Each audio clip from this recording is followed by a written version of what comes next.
pada kali ini, kelompok 1 akan menjelaskan materi mengenai perbedaan yang ada di dalam organisasi dan bagaimana caranya organisasi tersebut tetap memaksimalkan potensi para pekerja di balik perbedaan yang ada.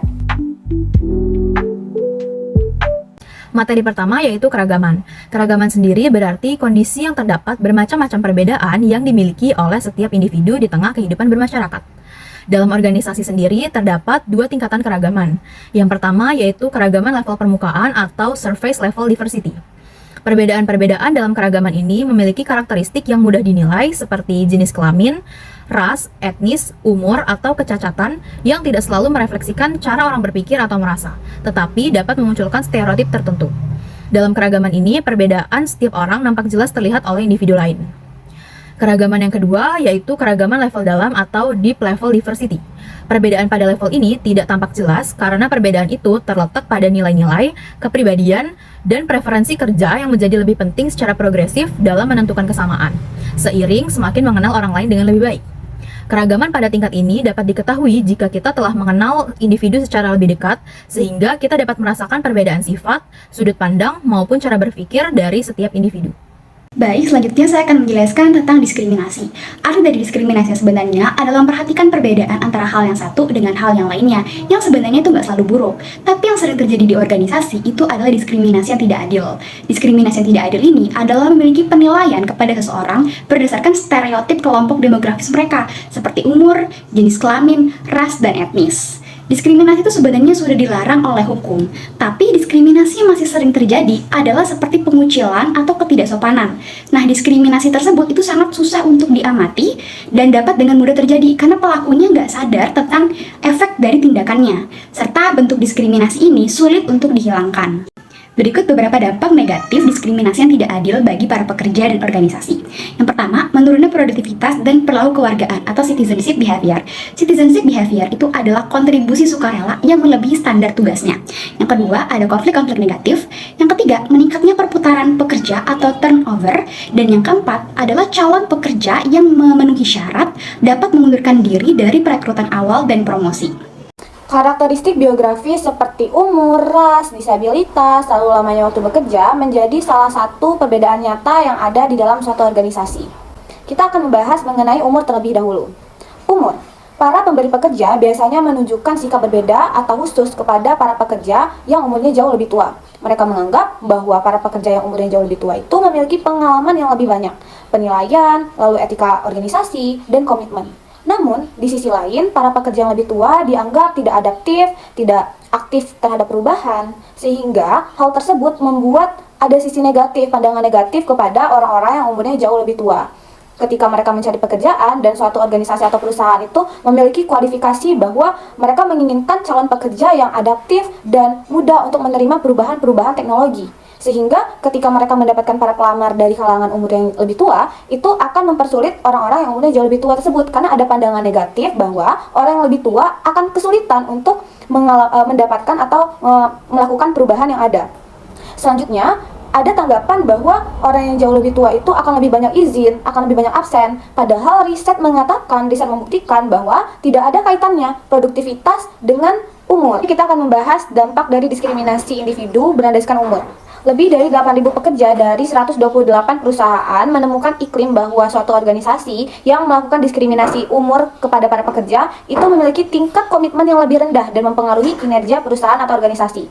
Sebaliknya, bagi organisasi yang membelakangkan atau tidak melakukan diskriminasi umur terhadap pekerja, itu memiliki tingkat komitmen yang lebih tinggi dan mempengaruhi kinerja mereka yang menjadi lebih baik pula. Selanjutnya mengenai jenis kelamin. Ada laki-laki, ada perempuan. Seringkali perempuan ini didiskriminasi terhadap kinerja yang mereka miliki. Dianggap bahwa perempuan tidak memiliki kinerja yang lebih baik dibandingkan laki-laki. Padahal faktanya, menurut riset mentalitas, perempuan memiliki kinerja yang sedikit lebih tinggi dibandingkan laki-laki.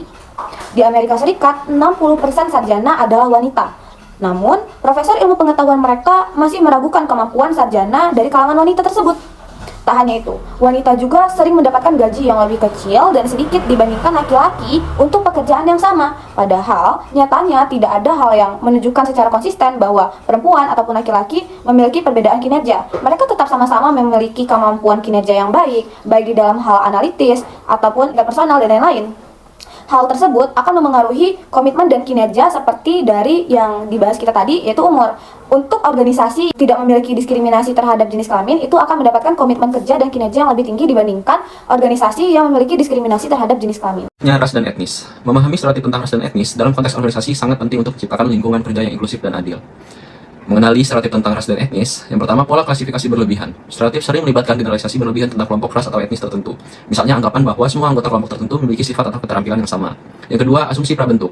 Misalnya, menganggap bahwa seseorang dari latar belakang etnis tertentu pasti lebih baik atau lebih buruk dalam tugas-tugas tertentu tanpa bukti yang jelas. Yang ketiga, label dan klise. Menggunakan label atau klise yang bersifat merendahkan atau menyederhanakan pengalaman karakter individu berdasarkan ras atau etnis mereka. Yang keempat, kecenderungan bias. Memperhatikan jika ada kecenderungan untuk melakukan individu dari kelompok ras atau etnis tertentu secara berbeda dalam hal kesempatan, umpan balik, atau penilaian kerja. Selanjutnya, fungsi stereotip dalam tatanan organisasi. Yang pertama, pengaruh pada rekrutmen dan seleksi. Stereotip dapat mengaruhi keputusan perekrutan dan seleksi dengan mendorong penilai untuk menganggap bahwa kandidat dari kelompok tertentu lebih atau kurang cocok untuk posisi tertentu. Yang kedua, penyusunan tim dan penugasan tugas. Manajer mungkin secara tidak sadar membagi tugas atau membentuk tim berdasarkan stereotip seperti mempercayakan tugas tertentu hanya kepada anggota dari kelompok tertentu. Yang ketiga, pengaruh pada penilaian kerja. Penilaian kinerja dapat terpengaruh oleh stereotip jika penilaian membuat asumsi berdasarkan ras atau etnis tentang kemampuan atau potensi karyawan. Yang keempat, pembangunan budaya organisasi. Budaya kerja dapat terbentuk berdasarkan stereotip, misalnya menciptakan lingkungan yang lebih inklusif atau eksklusif tergantung pada bagaimana stereotip ras dan etnis diterima atau ditangani. Yang kelima, pengaruh pada kepemimpinan dan pengembangan karir. Stereotip dapat mengaruhi peluang pengembangan karir dan promosi, di mana individu dari kelompok tertentu mungkin mendapatkan atau kehilangan kesempatan lebih banyak berdasarkan asumsi yang tidak adil. Dan selanjutnya, strategi untuk mengatasi stereotip dalam organisasi. Yang pertama itu ada pelatihan kesadaran bias, yang kedua kebijakan inklusi dan keberagaman, yang ketiga penilaian dan audit yang teratur, yang keempat fasilitasi diskusi terbuka, yang kelima membangun kepemimpinan yang responsif, yang keenam pendidikan dan kesadaran berkelanjutan. Selanjutnya, disabilitas. Stereotip tentang disabilitas dapat mempengaruhi berbagai aspek dalam tatanan organisasi, dari rekrutmen hingga interaksi sehari-hari di tempat kerja. Mengenali stereotip tentang disabilitas, yang pertama, generalisasi dan asumsi. Stereotip sering melibatkan generalisasi tentang orang dengan disabilitas, seperti asumsi bahwa mereka tidak mampu bekerja dengan baik, kurang produktif, atau bergantung pada orang lain. Yang kedua, klise dan stigma. Menggunakan istilah atau gagasan yang merendahkan, seperti menganggap semua orang dengan disabilitas adalah kita yang membutuhkan bantuan, atau memiliki pandangan bahwa mereka selalu membutuhkan perlakuan khusus. Yang ketiga, pola perilaku diskriminatif. Amati jika ada perilaku yang menunjukkan bias, seperti kurangnya kesempatan yang setara, atau perlakuan yang tidak adil berdasarkan asumsi tentang disabilitas seseorang. Yang keempat, faktor bias dalam penilaian. Penilaian kinerja atau potensi karyawan bisa dipengaruhi oleh stereotip jika penilai membuat asumsi tentang kemampuan seseorang berdasarkan disabilitas mereka. Selanjutnya, fungsi stereotip dalam tatanan organisasi. Pengaruh pada rekrutmen dan seleksi.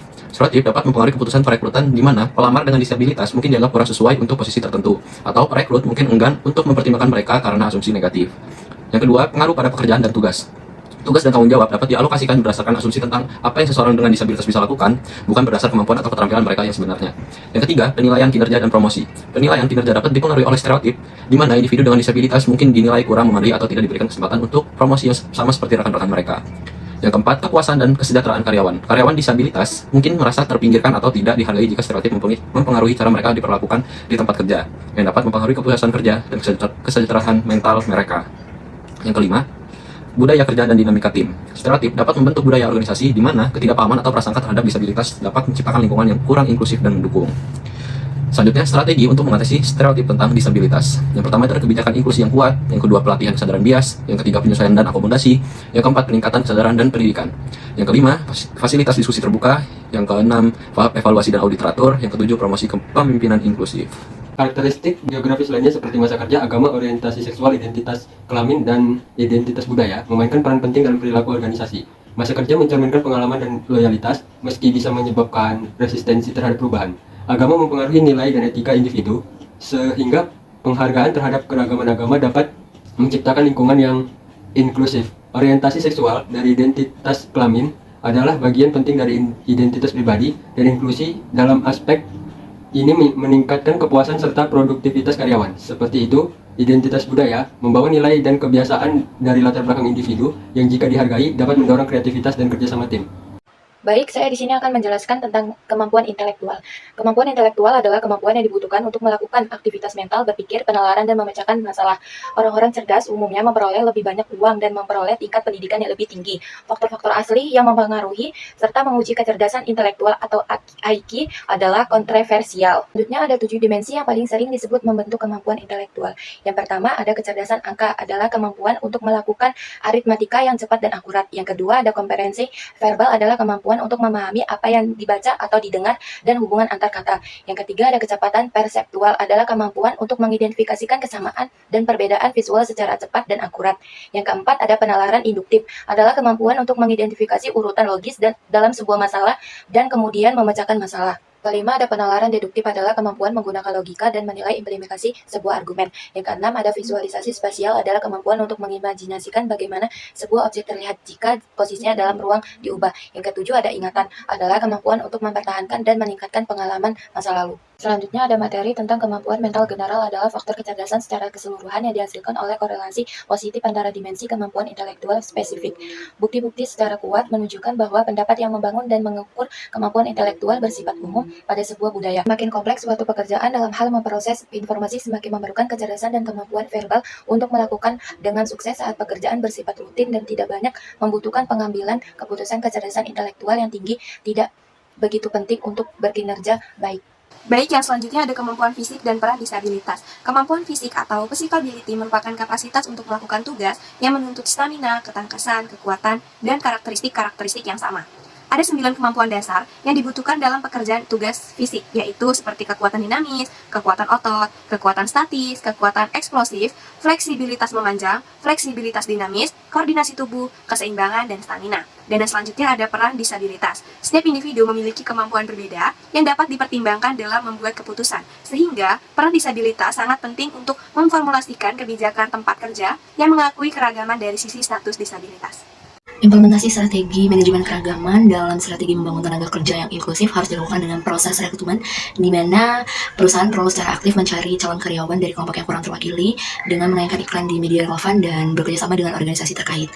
Lalu, perusahaan juga harus menciptakan lingkungan kerja yang inklusif, seperti menampilkan karyawan dari berbagai latar belakang dalam posisi kepemimpinan, dan perusahaan juga harus menerapkan program khusus untuk menarik dan mempertahankan karyawan dari kelompok minoritas seperti program mentoring dan pelatihan. Lalu adanya juga proses seleksi yang adil dan objektif, di mana proses seleksi ini harus objektif dan didasarkan pada kemampuan calon karyawan, bukan pada karakteristik demografisnya. Dan perusahaan juga harus memiliki kebijakan yang jelas untuk mencegah diskriminasi dalam proses rekrutmen. Lalu pengembangan karir ini ada faktor yaitu kepribadian, di mana kesamaan kepribadian dengan rekan kerja atau atasan dapat mempengaruhi peluang promosi, terutama dalam budaya organisasi tertentu. Dan lingkungan kerja yang inklusif dan menghargai keragaman dapat meningkatkan rasa memiliki dan mengurangi tingkat pergantian karyawan. Jadi meningkatkan keragaman dalam tenaga kerja membutuhkan upaya yang komprehensif, mulai dari tahap rekrutmen hingga menciptakan lingkungan kerja yang inklusif.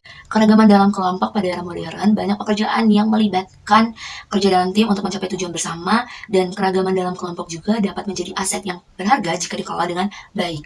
Kebanyakan tempat kerja kontemporer membutuhkan kerja keras dalam tatanan kelompok. Saat orang-orang bekerja dalam kelompok, mereka perlu menyusun sebuah cara yang sama untuk melihat dan menyelesaikan tugas-tugas utama, dan mereka juga perlu berkomunikasi satu sama lain. Tim yang beragam atau yang homogen paling efektif bergantung pada karakteristik kepentingan. Di sisi lain, tim dari individu-individu yang sangat intelijen, hati-hati, dan tertarik bekerja dalam tim akan lebih efektif, dan kelompok individu-individu dengan jenis keahlian dan pendidikan yang berbeda lebih efektif daripada kelompok homogen. Sama halnya dengan sebuah kelompok yang dibentuk oleh orang-orang yang asertif, seluruhnya yang ingin memimpin, atau sebuah kelompok yang anggotanya lebih memilih untuk mengikuti pimpinan yang lain akan menjadi kurang efektif dibandingkan kelompok yang menggabungkan pemimpin dan pengikut. Tanpa memandang komposisi kelompok, dengan fokus pada tujuan bersama, membangun kepercayaan, dan mengembangkan kepemimpinan, serta tim yang beragam dapat mencapai kinerja yang unggul, sehingga perbedaan dalam kelompok juga dapat dimanfaatkan untuk mencapai kinerja yang superior. Selanjutnya adalah program keragaman efektif. Jadi, organisasi menggunakan beragam usaha untuk memanfaatkan keragaman, termasuk merekrut dan memilih kebijakan yang telah didiskusikan. Nah, juga pelatihan dan praktik pengembangan. Orang-orang umumnya mendukung program keragaman termasuk tindakan afirmatif jika mereka yakin kebijakan tersebut memberikan peluang yang adil bagi setiap orang untuk menunjukkan kemampuan mereka. Keragaman memiliki 3 aspek penting, yaitu yang pertama, manajer belajar tentang aturan hukum untuk memberikan peluang kerja yang setara dan memperlakukan semua orang secara adil, tanpa memandang perbedaan biografis. Biografis di sini seperti usia, jenis kelamin, ras, etnis, agama, dan lain-lain. Yang kedua adalah manajer diajarkan bahwa tenaga kerja yang beragam lebih mampu melayani pasar yang juga beragam, seperti pelanggan dan klien. Yang ketiga adalah program keragaman mempercepat pengembangan pribadi dengan memanfaatkan keterampilan semua pekerja, serta mengakui bahwa perbedaan perspektif bisa meningkatkan kinerja tim. Jadi kesimpulan pada bab ini adalah setiap organisasi memiliki para tenaga kerja yang beragam dari segi umur, jenis kelamin, ras, etnis, dan kemampuan. Organisasi itu harus bisa mengelola keragaman tersebut dengan efektif. Contohnya itu seperti mendorong perlakuan yang adil terhadap semua tenaga kerja untuk menghindari diskriminasi yang tidak adil yang dapat memberikan dampak negatif bagi kemajuan organisasi. Pada dasarnya, keragaman itu dapat menciptakan lingkungan yang lebih baik karena memiliki berbagai sudut pandang yang dapat meningkatkan kepuasan pelanggan, sehingga tujuan organisasi tersebut dapat tercapai. Baik, sekian materi yang dapat kelompok kami sampaikan. Semoga dapat bermanfaat bagi kita semua. Terima kasih. Wassalamualaikum warahmatullahi wabarakatuh.